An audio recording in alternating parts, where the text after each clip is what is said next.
Bien, donc pour cette deuxième conférence de la matinée, Luc Kriya, notre collègue Luc Kriya est également professeur en sciences de l'éducation et de la formation. J'essaie de ne pas l'oublier maintenant chaque fois, sciences de l'éducation et de la formation, ça va faire plaisir à Pascal Marquet, mais pas seulement. Voilà, directeur donc de l'Institut français de l'éducation qui est rattaché à l'École normale supérieure de Lyon. Alors, voilà, le grand intérêt aussi d'entendre maintenant Luc Kriya, c'est à la fois pour sa grande expérience. Alors, un certain nombre d'entre nous on utilise Néopass, j'imagine. Donc, c'est un peu connu. C'est un peu connu pour la formation des étudiants et des stagiaires.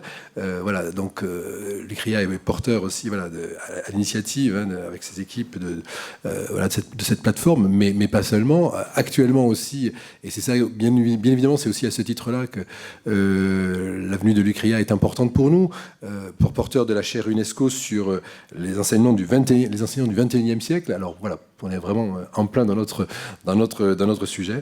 Et bien sûr, la spécialité de Luc Kriya, on le sait, c'est le développement professionnel des enseignants. Avec cette idée là de s'appuyer sur la vidéoformation, ce qui est le projet et le sujet de son intervention aujourd'hui. Nous faire un point sur cette modalité de formation. Je mets des guillemets de prudence à modalité de formation, c'est sans doute un peu réducteur de l'appeler ainsi, et de nous dire sans doute aussi dans quelle mesure ça peut là nous alimenter notre réflexion, enfin en tout cas suggérer des éléments de réflexion et puis voir aussi en quoi cette modalité elle-même peut changer la formation, peut en tout cas faire évoluer l'entrée dans le métier. Merci Luc Kriya d'avoir accepté cette invitation et vous avez bien sûr la parole. Bonjour à toutes et à tous. C'est un plaisir et un événement. Ça fait 2 fois que je viens ici à Strasbourg. J'ai plaisir en tout cas à communiquer avec vous. Deux fois dans l'année, qu'on soit clair. Et j'ai bravé un peu de déplacement et puis le virus, mais en tout cas, c'est tout à fait important. Merci à Eric Flavier et puis à l'équipe de m'avoir invité sur un sujet, sur une belle journée d'études, en tout cas sur les 2 journées, avec des complémentarités entre les interventions. Je vais aller un peu droit au but par rapport à la mienne, par rapport au temps qui passe, mais je trouve que l'introduction de Jean-François donne en tout cas une mise en perspective. La notion même de formation qui n'apparaît pas du tout dans les verbatims pose problème. On voit bien que les enseignants ne sont pas inscrits dans une culture de la formation et de la transformation de leur métier, comparativement à ce qui se joue au niveau international. Et puis, il y a aussi, alors je crois qu'il n'y aura pas l'intervention sur les lesson studies, mais je travaille énormément dans cette perspective-là depuis des années. Je suis également président de la commission de formation des enseignants du Conseil d'évaluation de l'école, donc du CEE. Et j'ai la chance et la lourde tâche d'essayer d'évaluer les dispositifs, les plans maths et français au niveau national concernant donc les constellations. Voilà, donc j'ai à la fois un rôle de chercheur, mais aussi d'acteur politique, également au Conseil scientifique de l'éducation nationale, dans les perspectives SHS et non pas neurosciences, vous l'aurez compris. Alors, je vais être rapide au début sur l'histoire de la vidéoformation et quelques mots quand même pour ne pas être trop décalé par rapport à vous. C'est un outil, un instrument, ce sont des modalités de réflexivité. Et là aussi, il y a une longue tradition. Je proviens moi-même d'un IUFM de Clermont qui a changé plusieurs fois d'acronyme et il y avait une forme de vigilance. Je me rappelle d'un certain nombre depuis 20 ans ou 30 ans, où on était sur l'autoscopie, la vidéoscopie, sur ces zones de surveillance et quasiment de la vidéo-sanction, de la vidéo-contrôle, de la vidéo-prescription, etc. Donc là aussi, il faut qu'on soit vigilant parce qu'il y a tout un historique. Il y a toute une société actuelle également qui est quand même qui fait de l'image des choses douteuses. Je voudrais vraiment inscrire mon propos dans une forme de vidéo-formation émancipatrice, transformatrice, où on va s'intéresser à des traces d'activité pour favoriser des prises de conscience de sa façon d'être et d'enseigner et de faire apprendre les élèves. J'essaie également dans ce propos de ne pas séparer les modalités d'enseignement-apprentissage pour vraiment essayer de comprendre l'activité de l'enseignant, mais aussi les perspectives que cela ouvre, que cela offre, pour que les élèves ne soient pas simplement sur l'agir, mais l'apprendre, Et vous savez qu'il y a un décalage fort entre mettre les élèves au travail et puis viser des apprentissages particuliers. Donc il y a toute une littérature dont je vais faire l'économie tout de suite en termes de précision. Il me faudrait 2 heures pour le faire, mais notamment le collègue international Brower qui a vraiment fait un article, enfin en tout cas une revue très, très stimulante en 2022 sur la vidéo formation utilisée par rapport au développement professionnel, reprenant un certain nombre de projets internationaux, dont français également. On est dans une tradition ici d'ergonomie française, où on va essayer d'être dans une approche compréhensive du travail. Alors, bon, excusez-moi, je ne vais pas faire le VRP longtemps.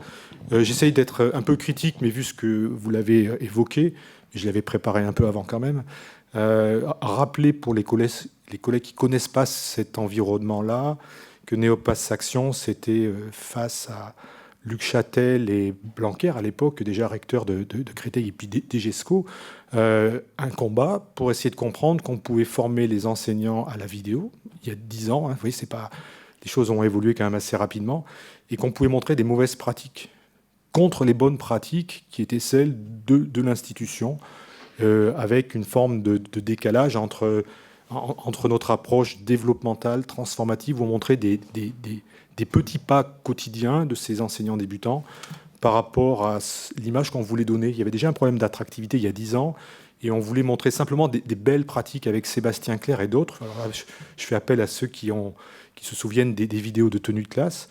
Et puis, ces dernières années, on a construit en 2017 un Néopass Sup pour voir aussi comment, à tous les niveaux de métier, c'est-à-dire en début de métier, mais aussi au milieu de la carrière, en fin de carrière avec des retraités potentiels, on a pu accompagner le changement pédagogique et produire des ressources. Ça s'appelle Néopass Sup, c'est un autre programme. Alors le premier, c'est 1300 vidéos, le deuxième, c'est un peu moins. Dans 3 mois, on va inaugurer aussi en Équateur une plateforme, hein, Néopass, avec des professeurs biculturels quechua qui travaillent exactement sur notre programme Néopass et avec un professeur invité qui a vraiment construit une ressource totalement nouvelle. Ça a du sens pour eux parce que les établissements sont entre 3 et 4 000 mètres d'altitude. Il n'y a pas autant de stages possibles en présentiel. Et pour eux, d'avoir des corpus vidéo pour faire de la pré-pro ou de la professionnalisation, c'est tout à fait essentiel. Néopass Stage en Belgique, vraiment avec vraiment le process même qui est celui de Néopass Action, puisqu'on travaille avec eux. Donc ce sont des universitaires qui, grâce à la chaire UNESCO, ont pu produire ces éléments-là à distance. Et puis il y a eu aussi maintenant, on a beaucoup travaillé sur les étudiants dans Néopass Sup, et on est actuellement sur Néopass Cadre, puisqu'on est avec vraiment des ressources qui sont en train d'être mises en ligne. On va avoir l'inauguration normalement en février-mars 2023 pour les néo-cadres débutants, c'est-à-dire des chefs d'établissement et des inspecteurs débutants, IEN et IAIPR. Et c'est directement en partenariat avec l'IH2EF et puis les grandes régions académiques pour faire de la formation professionnalisation des collègues. C'est pour ça que j'insistais tout à l'heure sur le fait qu'on s'intéresse à différents métiers, pas simplement aux enseignants. Très rapidement aussi, vous connaissez peut-être cette diapo, c'est à la fois, on essaie de comprendre, on fait un observatoire des pratiques à chaque fois, on se sert de la littérature pour essayer de repérer les passages critiques des métiers, les passages à risque, les activités typiques et critiques des différents métiers, que ce soit IEN, voire ici enseignants débutants. On essaye de sélectionner selon ces critères de typicité et de criticité les corpus les plus pertinents. On fait un certain nombre d'études pour comprendre les effets de professionnalisation dans une forme de conception continuée dans l'usage, pour comprendre sur des stagiaires que produisent la confrontation de ces différentes ressources par rapport à leur développement professionnel. Et puis après, on essaye bien sûr de travailler sur l'interface avec ces critères que vous connaissez aussi, d'utilité, d'utilisabilité, d'acceptabilité par rapport à ce système-là. Donc on est dans un système itératif. C'est pas la seule façon de faire les choses, et le Néopass Cadre a beaucoup plus embarqué les ressources de veille et analyse de l'IFE. Donc on est dans une autre approche qui est beaucoup plus textuelle que simplement un corpus vidéo. Alors, là aussi, je vais essayer de ne pas être trop long, mais je vais vous donner quelques éléments, puis n'hésitez pas à intervenir si vous ne comprenez pas, parce que je vais trop vite. il nous semble important, le travail qu'on a mené en thèse, notamment avec Simon Flandin, c'est de repérer les éléments les plus capacitants pour la formation des enseignants, les plus stimulants et ceux qui semblent être les plus utilisés en formation par les formateurs. On en voit au moins 3. C'est à la fois cette mise en regard de l'activité des enseignants et des apprenants, ce qui manquait à Néopass Action 10 ans avant, et pourtant on a essayé. Mais on n'a pas voulu non plus stigmatiser les élèves d'éducation prioritaire. On s'est posé plein de questions par rapport à ça.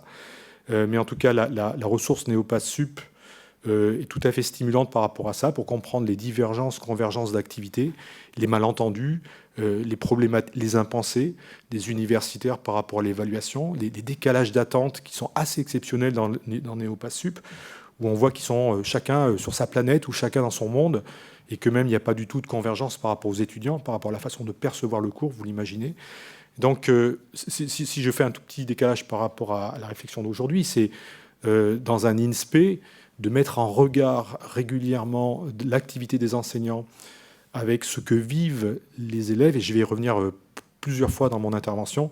Ça me semble tout à fait essentiel et que c'est une belle piste pour arriver à casser cette dichotomie entre enseigner et apprendre, et puis aussi entre le pédagogique et le didactique, j'y reviendrai plus tard. Dimension développementale, c'est souvent nos meilleurs matériaux, les plus utilisés et ceux qui sont les plus stimulants. Alors on peut parler d'attractivité, vous voyez, en termes d'appropriation et de construction identitaire et professionnelle. Ce sont les matériaux qui montrent du développement pour s'autoriser soi-même des transformations. De voir ce jeune Romain qui a fait un peu le tour des plateaux de JT à une époque, et puis qui est encore reconnu dans les supermarchés, c'est de montrer un débutant en difficulté qui malgré tout est exigeant avec lui-même et qui trouve des solutions.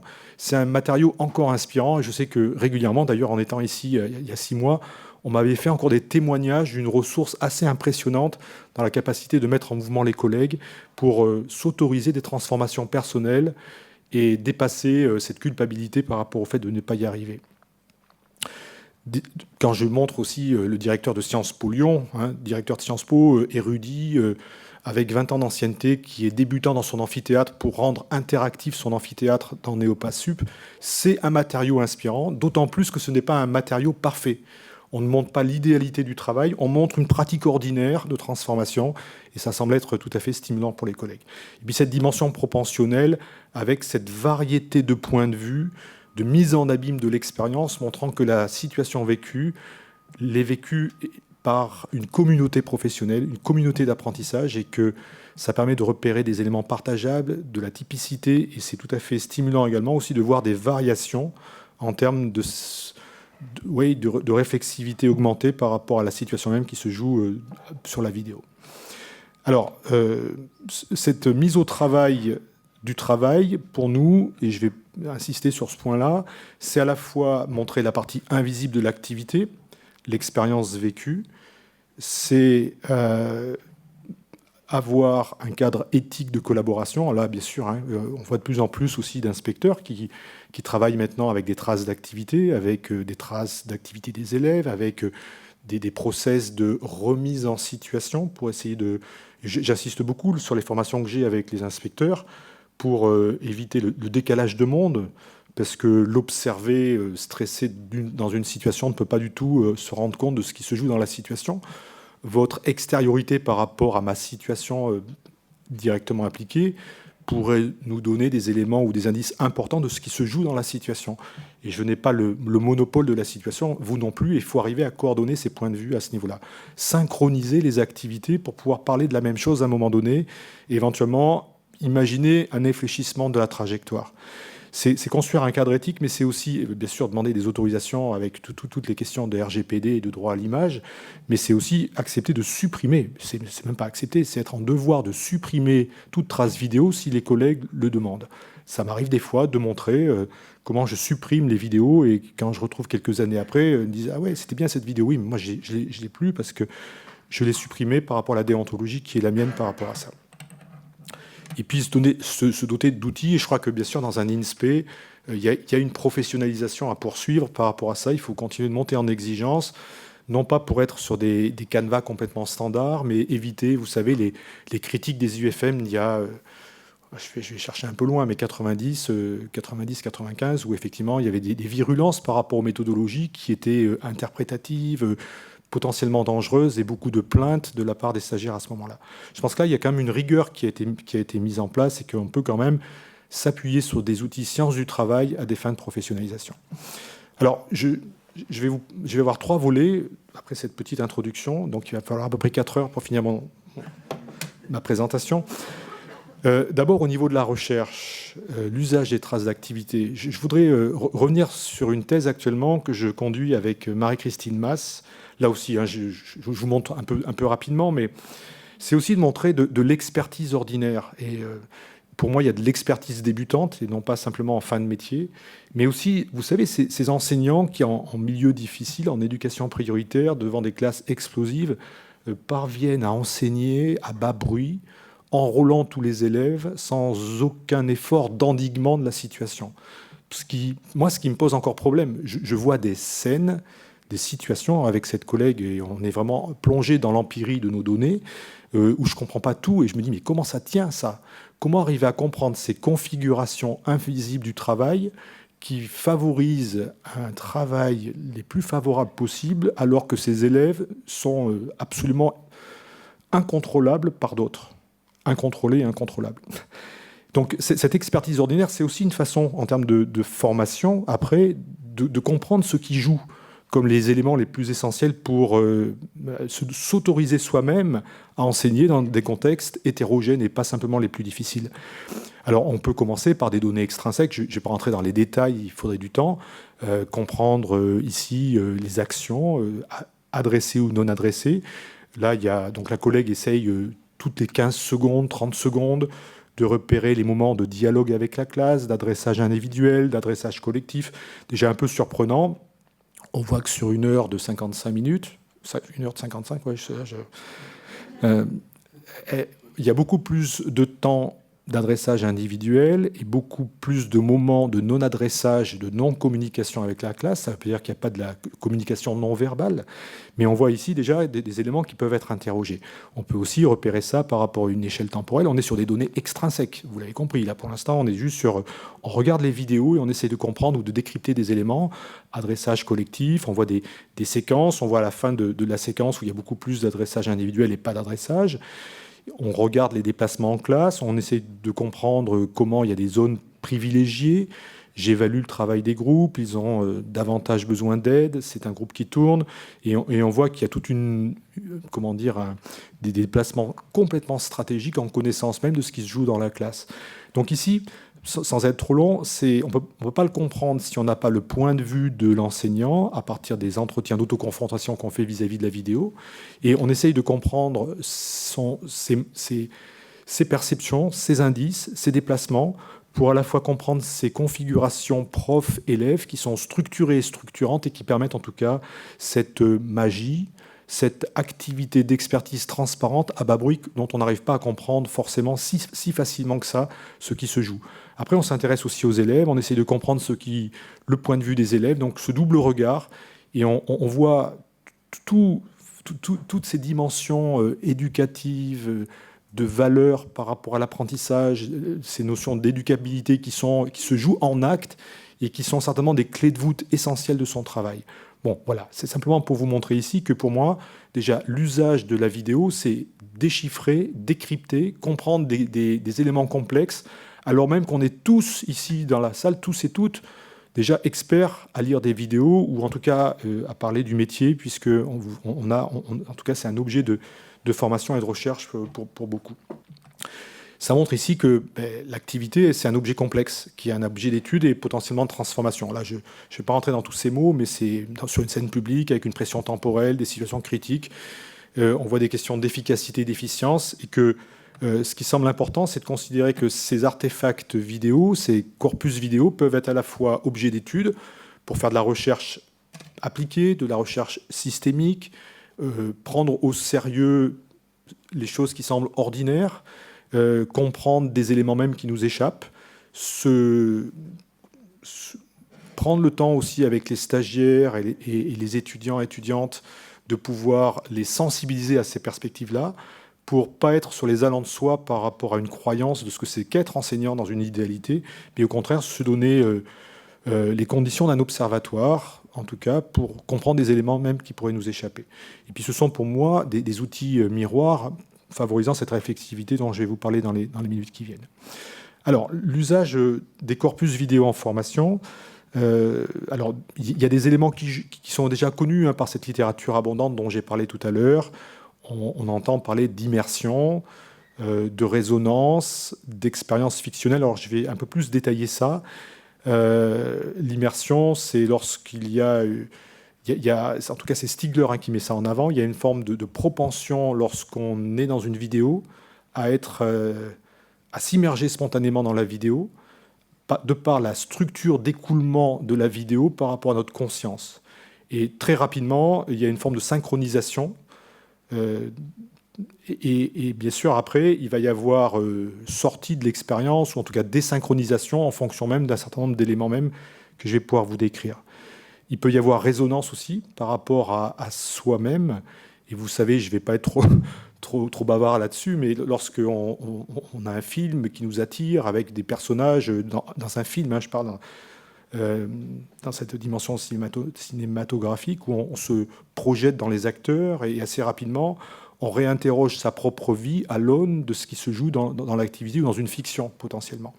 Et là, il y a une force, une puissance assez incroyable. Et dès que je montre une vidéo, je sais très bien que les collègues regardent la vidéo et se regardent en même temps, avec tout ce moment de comparaison, de dissonance, qu'on s'autorise plus ou moins en fonction de ce qui se joue sur la vidéo, avec parfois du rejet aussi. Il n'y a pas forcément que de la résonance. Et puis, toute cette fiction, cette expérience fictionnelle, où on se situe à la place de l'autre, par empathie, par compassion. Il y a des niveaux d'émotions différents, comme si on pouvait s'autoriser et éventuellement envisager des hypothèses sur sa propre activité. J'ai essayé d'utiliser ces corpus vidéo en pré-pro avec 60 étudiants, alors des étudiants un peu pas ordinaires. Je voulais comprendre comment on pouvait, par ces immersions virtuelles, commencer à susciter, alors je reviens sur votre mot, c'est une question d'attractivité, comment on peut commencer à faire par ces corpus vidéo de la sensibilisation au travail enseignant. Je suis avec des étudiants ici de l'ENS de Lyon, donc des normaliens, élèves de l'ENS, bien sûr, on n'est pas exactement dans le standard même des stagiaires à l'INSPE. Malgré tout, ils sont totalement novices par rapport aux questions d'enseignement. Ils n'ont jamais, alors si ce n'est une carrière particulière, etc., mais ils n'ont vraiment aucun repère. Et ils sont pratiquement très rétifs par rapport à la carrière d'enseignant, avec même le président de l'ENS qui leur dit surtout passez pas la grègue, parce que vous allez l'avoir tellement facilement qu'après vous serez bien embêtés. Parce qu'actuellement, on charge des profs, et vous serez obligé de faire cours alors que vous avez des thèses, et vous devez être, bien sûr... Vous recherchez plutôt les médailles Fields en mathématiques, ou en tout cas, il faut venir travailler au CNRS. Donc il y a déjà des brouillages, enfin c'est dur pour moi en tant que directeur de l'IFE. Et en fait, ils viennent un peu comme ça pour voir, et j'en ai beaucoup, et qui sont... voilà, on va voir ce qui se joue à ce moment-là. Donc on visionne plein de corpus, je les immerge dans les deux plateformes Néopass Action et Néopass Sup, et on repère des invariants, on travaille dans le décalage. Déjà, de prendre le temps de regarder ce jeune Romain et de comprendre qu'il ne s'agit pas forcément d'attendre des conditions essentielles ou idéales pour pouvoir commencer le travail, et qu'on peut peut-être mettre au travail les élèves assez vite, les enrôler sur des tâches stimulantes, avec des enjeux didactiques, des enjeux disciplinaires. C'est la meilleure façon de pouvoir démarrer une classe, et que finalement... Le travail peut être non pas la conséquence, mais si peut être la conséquence peut être l'antécédent et les conditions favorables, finalement la conséquence de cette mise au travail. Ça peut prendre une journée pour eux à regarder les vidéos et à comprendre dans le détail comment ça se joue et comment soi-même on pourrait mettre ça en place. Donc voilà, je fais tout ce travail-là par des synthèses écrites, personnelles, par des questionnaires, par du visionnement et des entretiens post-formation. J'ai voulu comprendre ce qui se jouait dans ces modalités où on utilise des outils, on essaye de décrypter cette activité. Et là, on était pendant le confinement, donc dans des situations hybrides. Mes questions de recherche étaient les suivantes. Qu'apprennent des étudiants sans aucune expérience d'enseignement en immersion dans des terrains virtuels? Un corpus numérique peut-il favoriser en formation initiale des projections dans un environnement professionnel encore fortement indéterminé? Je ne sais pas si j'ai envie d'être enseignant. Puis enseignant, pour eux, ça peut être bac+3, bac-3, mais ça peut être aussi à l'université. Vous voyez, c'est vraiment dans les deux mondes possibles. Une immersion virtuelle peut-elle remplacer une immersion authentique dans le milieu professionnel cible? Alors, je ne vais pas tout lire. Je vous laisse... je ne sais pas si c'est lisible du fond de l'amphithéâtre, mais là aussi, j'ai pas mal de matériaux très intéressants. Je vais simplement repérer quelques éléments qui me semblent pertinents. Lorsqu'ils sont plongés, immergés dans ces plateformes, c'est aussi stimulant de voir qu'on peut aller observer des enseignants plutôt jeunes, comme nous, ou au contraire des plus âgés qui ont plus d'expérience, mais qui aussi cherchent à progresser. Cette notion de développement professionnel continu a du sens pour eux, de comprendre les difficultés des débutants, mais pas simplement, et d'avoir ce panachage même d'expérience professionnelle, je vais dire intergénérationnelle, interdisciplinaire, c'est quelque chose quand même qui apparaît quand même très stimulant. C'est très bien d'avoir des vidéos qui ne sont pas parfaites. Le fait d'avoir des vidéos variées et des vidéos avec des problèmes qui sont loin d'être parfaites. Ça permet de mieux retravailler la notion, la situation professionnelle, etc. Là aussi, ce parti pris de Néopass et de tout le travail qu'on mène, avec des formations IFE du type ramener le réel en formation, pour les gens qui connaissent peut-être, c'est vraiment de partir de l'existant, des tensions dans le travail, pour éventuellement réinterroger ça et voir comment les transformer. Le dernier verbatim met en avant à la fois l'indétermination, et puis finalement, c'est passionnant de voir qu'on peut passer dans les coulisses du métier et qu'on peut dépasser ce point de vue d'élève que j'avais jusque-là. Je termine par ce deuxième volet de verbatim. Cela me permet d'engranger une expérience par procuration. Pendant toute la durée de ce module de formation, je me suis rendu compte que j'étais prise entre deux postures, à la fois celle de l'étudiante que je suis et de l'enseignante que je serai. Bon, je ne vais pas plus loin pour l'instant, mais il y a eu vraiment... les collègues ressortent avec... Alors, j'ai fait faire un certain nombre de sondages. Je ne veux pas faire de l'autopromotion. Je voulais qu'ils soient aussi critiques par rapport à la situation. Très clairement, ça leur a permis de se remobiliser, de se sentir complètement, d'avoir envie, de pouvoir être enseignant de l'enseignement scolaire ou de l'université. C'est du 85%, enfin j'ai fait des stats, etc. Au moins sur un cycle, ça repose la question de la pérennité sur 40 ans, ce qu'à mon avis, c'est même plus possible dans notre ère actuelle. Mais en tout cas, ils sont prêts et ça leur a donné vraiment des pistes possibles, même si j'avais un peu à caricaturer. Le fait de faire autorité scientifique et non pas de l'autorité, ça les rassure énormément. Et qu'il y a une vraie dynamique à construire à partir de là, par rapport à toutes les vidéos qui sont des vidéos probantes de jeunes débutants qui s'en sortent très bien et qui leur donnent vraiment des pistes complètement stimulantes pour leur propre carrière. J'en arrive à synthétiser ceci sur un schéma. La vidéo, c'est un puissant vecteur d'immersion avec cette synchronisation à l'activité tierce. Ça permet donc cette phase de mimétisme où je me reconnais dans l'autre selon des gradients de proximité en fonction du contexte. Je reconnais tout à fait ce contexte où ça me pose problème, ce contexte est trop éloigné par rapport à ce que je suis en train de vivre. On peut également, on voit ces moments d'attractivité ou de synchronisation par rapport à des acteurs, ils me ressemblent, j'ai envie d'être comme elle ou j'ai envie d'être comme lui. On voit, bon, c'est très intuitif, hein, c'est la synchronisation ici tout à fait subjective, mais aussi par rapport à l'activité et l'éthique. Ce collègue-là a des valeurs auxquelles je suis très sensible et j'aimerais vraiment comprendre dans le détail comment il joue pour être comme elle ou comme lui à ce moment-là. Avec ces résonances et avec ce début de travail sur sa propre activité. Et j'ai pu voir en tout cas sur cette perspective de pré-pro que les collègues étaient pas tant dans la projection vis-à-vis du travail puisqu'ils sont très loin de ça. Même si certains dans les verbatims disaient je reviendrai sur les plateformes à un moment donné, le jour J ou quelques jours avant pour pouvoir revenir sur ce qui a été fait là.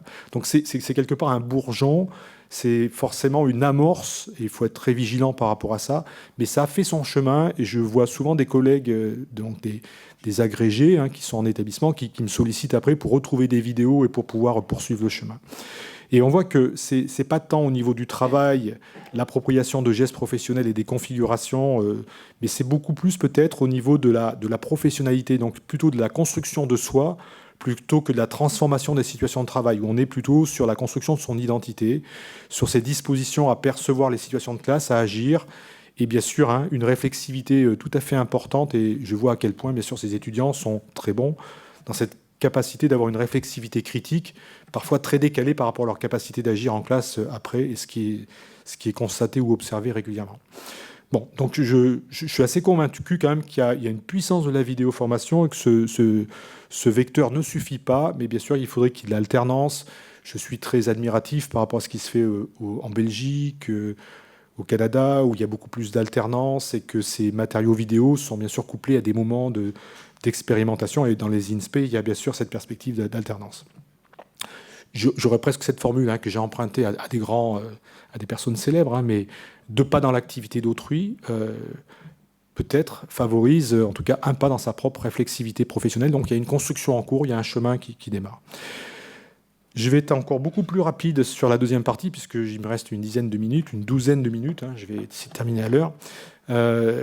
Pour moi, ce que je viens de vous montrer, c'est juste le début d'un chemin, d'un développement professionnel continu. Il faudrait qu'enfin on prenne des vraies réformes en France sur la mise en place d'une formation professionnelle continue obligatoire, avec une avancée de sa propre carrière par rapport à l'ensemble des modules de formation et cette capacité aussi à transformer ses outils. Je suis un peu radical en disant ça, mais il y a des pays qui fonctionnent comme ça, et je trouve qu'actuellement, la formation, elle est impensée du point de vue des formés. Il n'y a aucune appétence, ou très peu.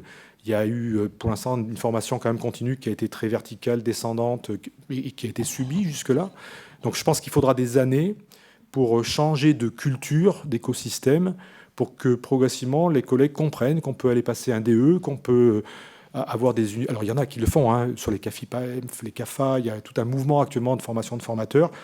On développe à l'IFE aussi un diplôme d'école sur passeur en éducation, pour donner vraiment des outils et des ressources pour construire ces métiers de passeurs entre les pratiques enseignantes et bien sûr les prescriptions ministérielles. Et la recherche. Et on ne peut pas laisser les étudiants et étudiantes, les enseignants et enseignantes seuls à absorber la recherche, à comprendre comment modifier leurs propres pratiques et éventuellement à expérimenter à l'échelle individuelle. Et pour ça... là, c'est un a priori, mais j'essaye de le confirmer aussi au niveau des recherches qu'on mène en termes d'évaluation. Les constellations basées sur les Lesson Studies sont, pour moi, correspondent vraiment à un modèle de formation continue entre pairs très stimulant, même s'il a été mal interprété, même en France, même si on voit bien qu'il y a du temps pour arriver à comprendre ce qui se joue, même si les inspecteurs n'étaient pas forcément aussi préparés à ça, ni les formateurs. Il y a tout un travail, en tout cas, d'accompagnement par rapport à ces dispositifs, mais qui sont stimulants et qui ont fait leur preuve au niveau international. On ne change pas de l'agriculture intensive à l'agriculture biologique, je parle sous contrôle. En claquant des doigts, il y a une phase de transition, il y a une phase... Et on ne peut pas changer comme ça de modèle économique ou de modèle ici par rapport à la formation. En l'espace de quelques mois, il faut du temps. Et en plus, les premières expérimentations, constellations sont tombées pendant la crise sanitaire.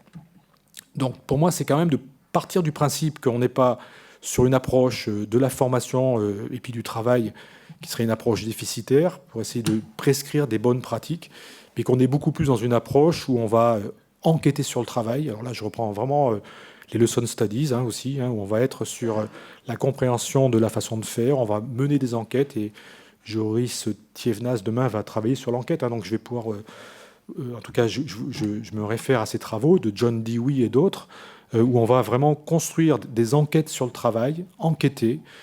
Ça peut être aussi, pourquoi pas, avec un inspecteur, avec un formateur, où on va prendre le temps de mener une enquête, et pour ici trouver d'autres perspectives possibles, comprendre ce qui se joue, en sachant que les yeux des observateurs sont nécessaires à comprendre et à compléter le regard de l'observé. Donc on a pendant des années, ça c'est tout le travail que j'ai pu mener dans des lieux d'éducation associés de l'IFE, mettre en place des expérimentations sur site en utilisant la vidéo.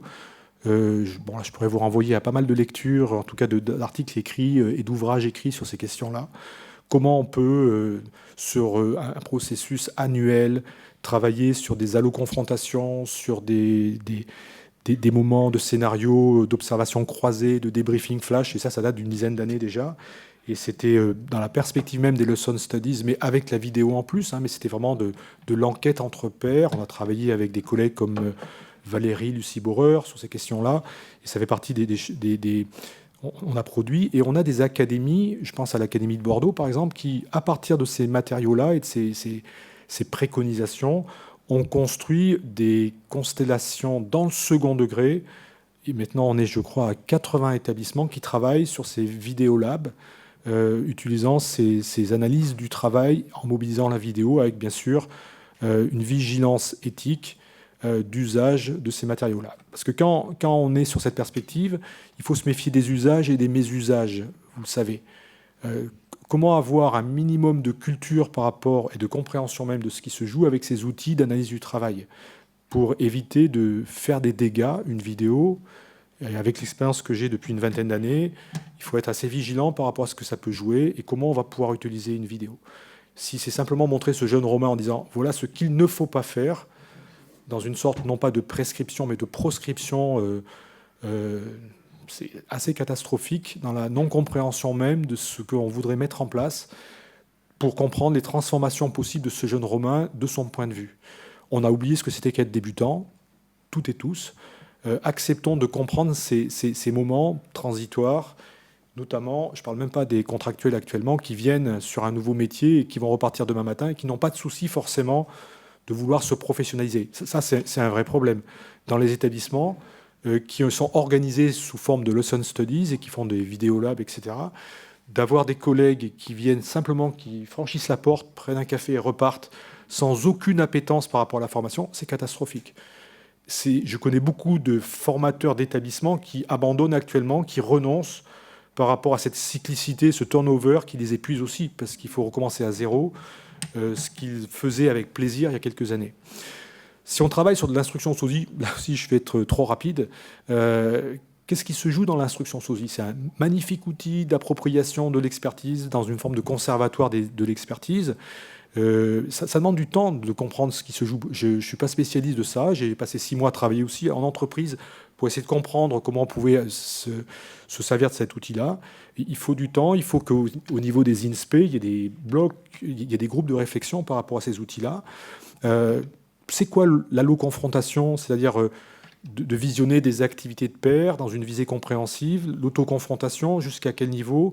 Est-ce que c'est simplement un outil de recherche? Comment on peut faire pour pouvoir l'utiliser en formation initiale et continue? L'autoconfrontation croisée avec d'autres épistémologies. Là, il faudrait prendre du temps, il faut passer une matinée ou deux pour arriver à comprendre ces transformations, ces visées compréhensives, transformatives. Est-ce qu'il faut d'abord transformer pour comprendre? Ça ne va pas de soi. Je voudrais être simplement vigilant ici pour qu'on rentre dans le détail de ces outils, non pas pour les prendre de manière automatique et sans vigilance, et qu'une formation de formateur dans les INSPE est nécessaire pour savoir comment on peut utiliser ces outils et dans quel but, très clairement. Bon, j'ai pu aussi, 2019, construire depuis un bout de temps des outils intermédiaires. Et là aussi, il n'y a pas de monopole, et on voit bien qu'il faut aussi stimuler notre réflexion collective par rapport à ça, pour voir comment on peut faire des observations croisées, des débriefings, comment on peut, sur les lieux du travail, construire avec des étapes, des outils qui soient utiles, utilisables, acceptables pour les enseignants. Je suis ici en formation continue, comment on peut s'entraîner à décrire l'activité, avec toute cette difficulté de décrire le visible et l'invisible, l'intime et l'extime, pour pouvoir vraiment s'accorder. Et au début, c'est un nœud ou c'est un nid d'inter-incompréhension, le travail enseignant. Et enfin, j'ai fait ça pendant des années aussi, de montrer à des inspecteurs, des chefs d'établissement, une vidéo d'une jeune prof débutante. C'était la cacophonie dans l'interprétation. On peut considérer qu'elle-même a peut-être des choses à dire sur son activité. Et qu'on peut aussi avoir vraiment des évaluations quasiment. On a aussi beaucoup de projections de soi-même dans ce qu'on regarde. Et qu'il faut s'attacher à cette co-description pour comprendre les intentions, repérer les finalités par rapport aux moyens, mais aussi estimer la pertinence et éventuellement rechercher conjointement d'autres alternatives. On est sur une perspective de Sun Studies internationale sans problème, sauf que là, on l'a technologisé et en essayant d'être très vigilant pour que ces traces d'activité ne prennent pas le pas. On n'est pas là pour, dans une perspective voyeuriste, intrusive, on est dans une perspective d'accompagnement. Ça oblige à avoir vraiment une éthique par rapport à ça et un peu d'expérience en termes de formation, de formateur, pour pouvoir faire les choses comme cela. Ces vidéolabs, finalement, ils sont intercatégoriels, intergénérationnels et interdisciplinaires. Et ça se développe de plus en plus. Là, je parle de Bordeaux, mais c'est aussi les travaux que j'essaie de mener. C'est à la fois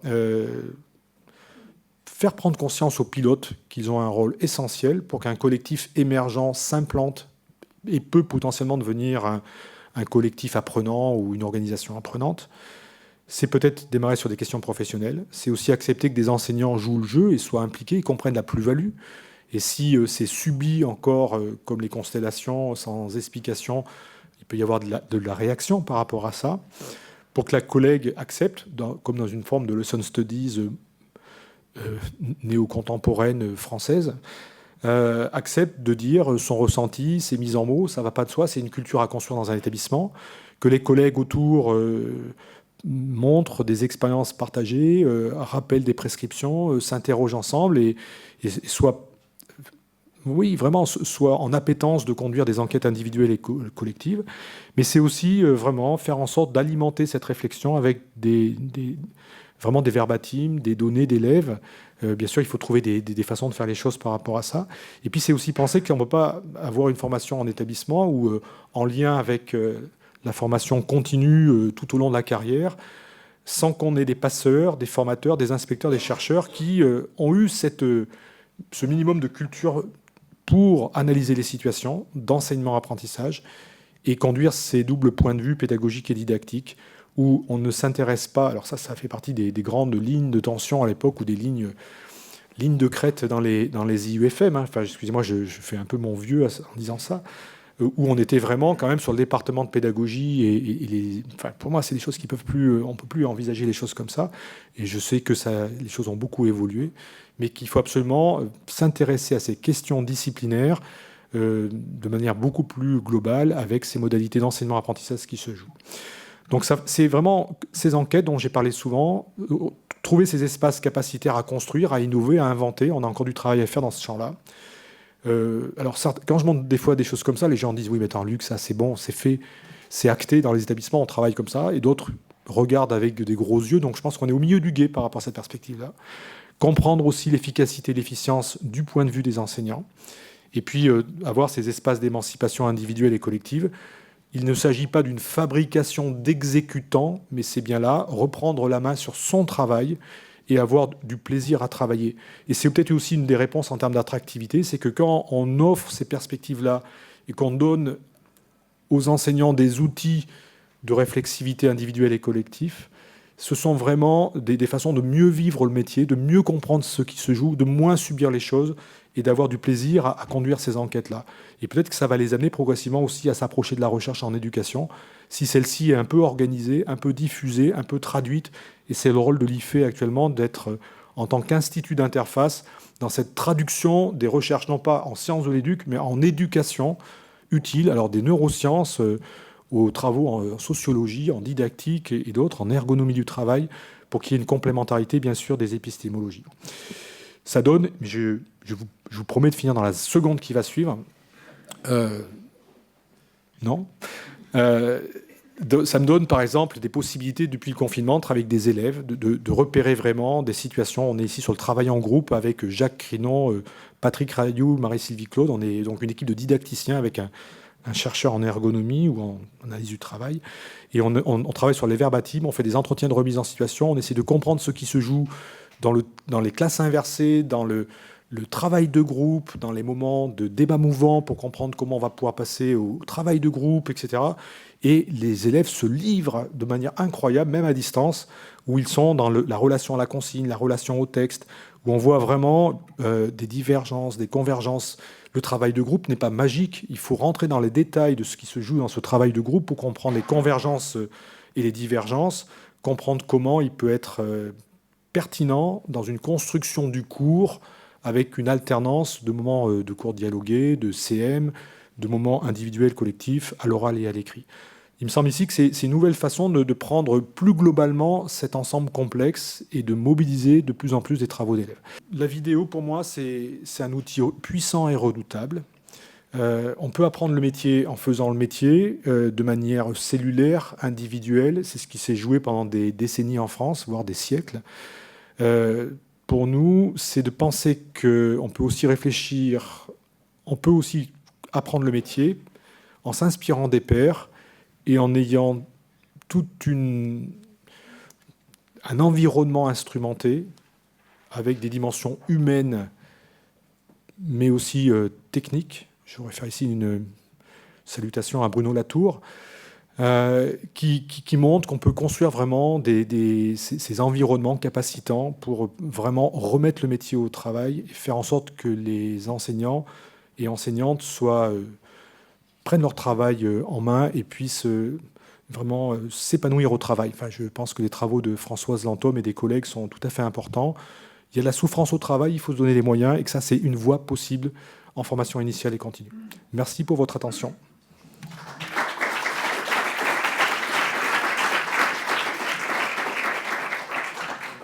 Merci beaucoup, Lucria, merci.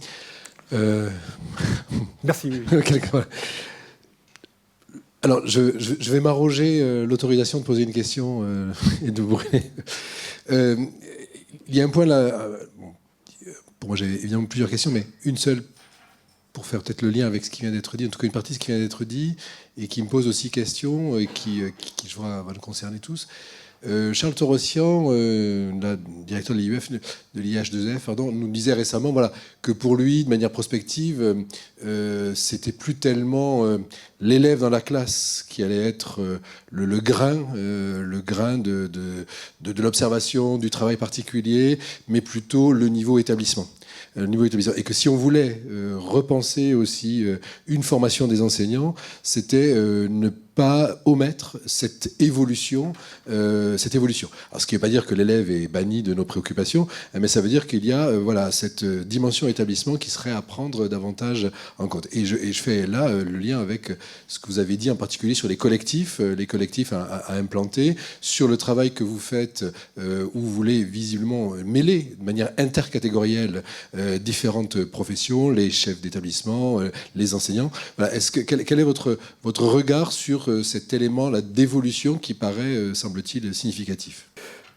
Oui, vous avez raison. Hein. Je pense que peut-être que je vais un peu du côté des élèves pour vous montrer, pour les collègues qui n'avaient que Néopass Action, qu'on est vraiment sur une problématique plus large et qui essaie de mettre en regard le métier d'élève et le métier d'enseignant, pour faire vite. Mais ça ne se joue pas là, bien sûr. Et je pense que ça, c'est l'échelle micro du système éducatif. Et ça serait un tort de penser la formation simplement à cette échelle-là. Je pense qu'on a besoin quand même de rentrer dans les détails de ces activités, de ces expériences, mais que c'est au niveau de l'organisation de l'établissement qu'il y a beaucoup à penser et qu'il y a encore beaucoup d'impensés. Entre le macro institutionnel et le micro de la classe, il y a tout un travail de coordination des activités à l'échelle de la circonscription, de l'établissement, essentiel. Et pour l'instant, penser des heures bleues, trouver des nouveaux métiers. Alors peut-être qu'il y aura une table ronde qui va être dessus cet après-midi, mais il faut être très concret dans la façon dont on booste les carrières pour des collègues qui veulent faire autre chose qu'être enseignants et qui ont construit des compétences à l'échelle de l'établissement pour pouvoir, au-delà de la direction, favoriser cette dynamique de transformation. Le développement professionnel se joue à ce niveau-là, à l'échelle de l'établissement ou de l'école, bien sûr. Merci. Oui, voilà. Y a-t-il donc Philippe Zimmermann? Merci beaucoup, Luc. C'est vraiment toujours un plaisir de t'écouter. Une question du formateur, pour le coup, du formateur INSPE. Tu es revenu sur l'apport de vidéos qui montrent d'autres acteurs et l'apport aussi de vidéos qui mettent en avant l'expertise d'autrui et sa propre expertise. La question porte sur l'articulation entre l'analyse du travail d'autrui et l'analyse de sa propre activité. Voilà. Et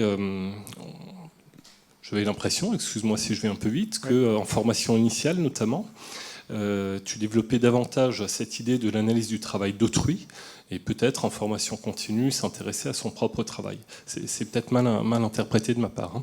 La question c'est, y a-t-il la place en formation initiale pour analyser sa propre activité ? Faut-il faire cette place dans la formation initiale ? Oui, merci. Là, tu pointes des défauts de ma course à pied dans mes diapos où je vais un peu vite et je fais je peux générer des biais ou en tout cas des problèmes d'interprétation. Je suis convaincu qu'il faut assez rapidement travailler sur les deux. On peut aussi quand même envisager une sorte comme ça a existé dans pas mal d'INSPE, je pense notamment à Serge Leblanc sur Montpellier, où on est vraiment sur une sorte de continuum de professionnalisation. On va pouvoir, en tout cas, avoir ces différentes modalités qui s'emboîtent.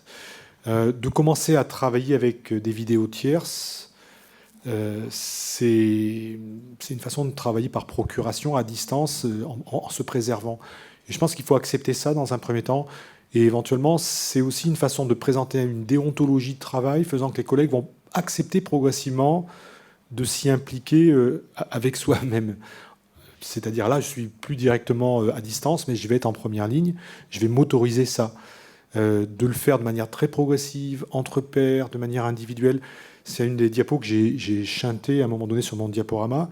C'est vraiment ça, travailler sur de l'allo-confrontation sur des corpus vidéo, et puis après mettre une caméra ou un audio pour pouvoir avoir quelques feedbacks possibles, et venir voir un tuteur, non pas qui va me dire on va travailler là-dessus, mais c'est l'observer qui va dire moi je voudrais que tu viennes m'aider sur ce point-là en particulier. C'est avoir la main sur ces matériaux et sur la sélection des données qui semblent pertinentes. Ça peut durer 2-3 minutes, ça peut être un moment particulier. C'est vraiment cette phase d'appropriation individuelle où on va être très progressif dans les usages, avec une sécurisation des personnes. Et à partir de là, bien sûr, on peut avoir des situations comme j'ai eu sur mes établissements d'expérimentation, où les collègues acceptaient, débutantes, devant toute l'assemblée qui était aussi importante qu'aujourd'hui, de dire ses difficultés en voyant sa propre vidéo et en acceptant ça, à condition qu'il y ait vraiment ce respect total de ce qui se joue et que le ou la chef d'établissement présent ou présente dans la situation ait elle-même montré la pertinence de ce travail et accepté elle-même de se montrer dans son activité potentiellement. C'est-à-dire que là, c'est une culture à construire, intercatégorielle, où on est capable de parler de son métier, de ne pas mettre sous le tapis ce qui ne va pas. Pourquoi d'ailleurs parler que des choses qui n'iraient pas, montrer aussi des réussites et travailler sur cette perspective-là, avec des égos qu'il faut arriver à maintenir, et ce n'est pas toujours si simple que ça. Alors, une question ou intervention de Jean-François Marcel. Merci. Alors merci Luc, c'est toujours intéressant de voir le développement de tes recherches. On voit chaque fois ça continue, c'est tout à fait passionnant. Ouais, c'est un peu agaçant, c'est toujours un peu la même chose, mais ça dérive quoi. Ah non, j'ai pas dit ça. C'est pas du tout ce que j'ai dit. Je voulais revenir sur ta dernière diapo justement, avec la question d'émancipation. Puisqu'on a un peu travaillé dessus à Toulouse, je sais que tu l'ignores pas. Et alors, par rapport à l'émancipation, justement, si on reprend Freire en particulier, il dit personne n'émancipe personne, on ne s'émancipe qu'ensemble, et donc c'est la dimension collective. Or, toi, tu insistes sur la vidéo comme levier d'émancipation. Je me posais la question, où est le collectif dans ce cas-là? Est-ce qu'en fait, la vidéo va générer une forme de collectif hybride entre les acteurs de la vidéo et l'acteur qui observe? Ou alors, est-ce qu'il y a d'autres collectifs autour? Voilà. Quelle est la place du collectif par rapport à l'émancipation dans ce... Ouais, je vais faire une réponse. Merci, je vais un tout petit peu décaler. Je vais parler de Néopass Cadre. On a 2 IUN, 3 chefs d'établissement débutantes. Donc on est sur d'intercatégoriel. Chacun va venir avec ses propres expériences ressenties. C'est très égocentré dans un premier temps. Et dès qu'on commence à mettre ces matériaux dans un petit collectif intercatégoriel, les collègues se reconnaissent dans l'activité d'autrui. Le chef d'établissement se reconnaît, ce qui n'était pas du tout évident. En tant que cadre, il se reconnaît dans l'activité de l'inspecteur. Et là, on commence à construire du partagé, du partageable, des éléments de typicité dans le travail. Et par exemple, sur la relation école-famille, sur des problématiques éducatives. et que progressivement, on arrive à tisser comme ceci du plus générique par rapport à de l'individuel. Et après, il faut recourir à la littérature et montrer que Anne Barrère ou d'autres ont travaillé sur ces domaines-là, comme Laetitia Progin, et qu'elles ont produit des éléments de littérature qui permettent de monter d'un pas en termes de généricité. Oui, alors c'est toute la difficulté. Il faut faire attention de ne pas être dans une sorte d'égocentration de la formation, mais c'est vraiment d'arriver à construire ces collectifs apprenants qui, avec des règles communes, vont pouvoir se protéger, prendre soin de soi, mais aussi d'autrui. Et c'est pas si facile à mettre en place.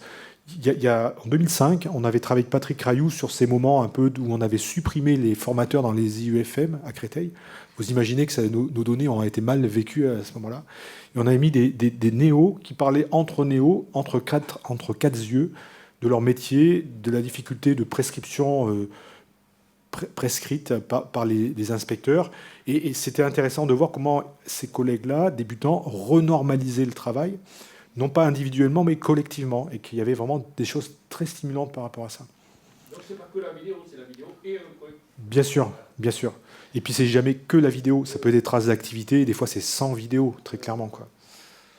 Une question d'Éric Flavier, puis après nous irons soigner notre hypoglycémie. Merci. Merci Luc pour ton intervention.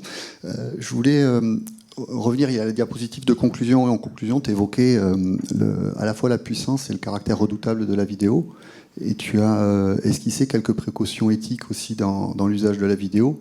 On peut voir ça de deux manières, ou en tout cas de vision, quoi. La première qui est liée à la captation de la vidéo, et toutes les précautions inhérentes au droit à l'image et au respect des personnes. Tu as mentionné aussi la possibilité de retirer les vidéos. Et puis il y a une deuxième vision sur ces précautions éthiques qui est dans l'exploitation des vidéos et l'usage qu'on peut en faire en formation. Et ma réflexion, elle porte plutôt sur ce deuxième aspect. C'est-à-dire que un des aspects, on va dire, redoutables de la vidéo dans l'exploitation, c'est à mon sens croire au pouvoir magique de l'image et de la vidéo. Et il ne suffit pas de montrer des images. Alors c'est un pouvoir attractif et très séduisant. Et en même temps, il ne suffit pas de montrer des images pour qu'il se passe quelque chose, quoi. Et c'est important d'inscrire finalement cet usage, ce recours à la vidéo dans un cadre de formation. On a pu le voir au travers des différents exemples ou des différents travaux que tu as montrés dans ta conférence. Et il me semble que c'est important de sensibiliser aussi à cette question pour faire peut-être un peu la passerelle avec ce qui se disait ce matin à la suite de l'intervention de Jean-François. On voit ça aussi quand des tuteurs sont parfois un petit peu confrontés à des stagiaires en difficulté et les invitent à venir assister à leurs enseignements. C'est un peu la même chose qui se passe. On peut se poser la question de ce que voit un stagiaire quand il va observer un père expérimenté, si ça ne s'inscrit pas dans un cadre de réflexion, d'analyse, de préparation, de reprise par la suite. Et j'y vois un petit peu la même chose pour la vidéo, quoi. Voilà. Alors c'est peut-être plus une réflexion qu'une question directe, mais pour connaître un peu tes travaux, il y a quand même un arrière-plan de ce cadre de formation derrière tous les exemples ou toutes les propositions que tu as pu faire. Oui, merci. Alors, point de vigilance, Eric. Je vais être un peu schématique dans mes propos parce que vous avez très faim. Mais enfin, vous m'avez absolument pas compris, Eric. Je mets le vous. Ou j'ai été très mauvais dans ma présentation, ce qui est aussi tout à fait possible. Parce que pour moi, la vidéo, c'est accès au monde invisible et c'est accès à l'activité significative et au monde d'expérience des acteurs. La vidéo, pour moi, n'a pas beaucoup d'intérêt. C'est juste un prétexte à rentrer dans les mondes de chacun et rentrer dans ce développement professionnel en cours de construction. Je vais être un peu... Je change de métier. Lorsque je travaille avec un arbitre international qui me montre son expérience vécue sur un match qui n'a pas beaucoup d'importance, un Saint-Étienne-Lyon, derby avec 45 000 personnes, et que je rentre, enfin, je ne connais pas du tout, enfin, vous connaissez tous les arbitres, enfin, dans un sport où on aurait beaucoup de choses à dire, mais de rentrer dans le monde d'un arbitre de haut niveau, sous tension, qui doit prendre des décisions, etc., je découvre un monde. Et en fait, pour moi, c'est l'accès à l'invisible qui m'intéresse là, à l'intime, dans des proportions acceptables en termes de déontologie. Donc il me dit des choses sur la bascule, sur les interprétations, comment l'entraîneur, qui est maintenant l'entraîneur du Paris Saint-Germain, lui met une pression incroyable à un moment donné, et qu'il ne veut pas perdre la face. Enfin, c'est comprendre le jeu des acteurs et comment ce qui se joue dans cette situation-là, au-delà de la vidéo, du comportement et d'observation extrinsèque. Donc c'est vraiment ça qu'il faut. Et je trouve que sur les formations INSPE, sur l'accompagnement, etc., de prendre vraiment d'être capable de montrer que l'ordinaire ne va pas de soi, qu'il faut débusquer cette complexité qui se joue et qu'on va instruire et construire des observatoires d'analyse de l'activité enseignante pour que ces étudiants et étudiantes, très tôt, et je trouve qu'ils ont beaucoup progressé depuis qu'il y a de la vidéoformation dans les INSPE, qu'on soit clair, je trouve des collègues qui ont déjà une vigilance, une capacité d'analyse qui est assez incroyable.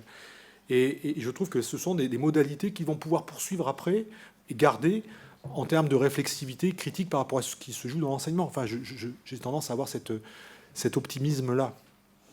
Donc voilà, c'est vraiment pas la vidéo pour soi, mais c'est vraiment rentrer au-delà de la surface des choses, dans les mondes invisibles et dans la complexité du travail enseignant, qui est un travail excessivement complexe à décrire et bien sûr à incorporer. Optimisme et entrer dans les mondes invisibles. Oui, oui, merci. Belle fin de matinée. Oui, puis c'est inspirant une vidéo, mais ce n'est pas qu'inspirant. Merci encore. Merci à vous. Alors, je te remercie.